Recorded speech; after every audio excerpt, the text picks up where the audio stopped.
અમદાવાદના મણિપુરમાં આવેલા સંસ્કારધામ શિશુ મંદિરમાં નાનકડા ભૂલકાઓનો વાર્ષિક સાંસ્કૃતિક કાર્યક્રમ યોજાયો હતો।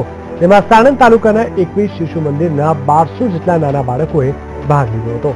આ પ્રસંગે પૂર્વ મુખ્યમંત્રી આનંદીબેન પટેલ પણ હાજર રહ્યા હતા। આ સાથે જ મોટી સંખ્યામાં લોકો ઉપસ્થિત રહ્યા હતા।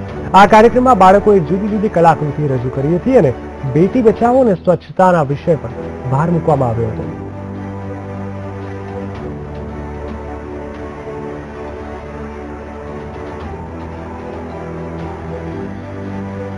સાણંદ તાલુકાના જે 21 ગામો છે એમાં અમારો આ પ્રકલ્પ એટલે કે અમારો આ પ્રોજેક્ટ ચાલી રહ્યો છે અને એમાં અમારો ઉદ્દેશ એ છે કે ગામના બાળકોને શહેરના બાળકો જેવું જ અને એ જ ક્વોલિટીનું શિક્ષણ મળી રહે અને એ જ સંસ્કારિતાના પાઠો એ લોકો પણ ભણે। અમારા જે બાળકોને અમે ડિલિવર કરીએ છીએ સેમ થિંગ અમે એ લોકોને પણ ઇક્વલી આપવા માંગીએ છીએ, માટે અમારો આ પ્રોજેક્ટ છે। આજના કાર્યક્રમમાં બસ નાના બાળકોને 1000થી પણ વધારે બાળકોનો વાર્ષિકોત્સવ છે, જેને અમે નામ આપ્યું છે શિશુ સંગમ।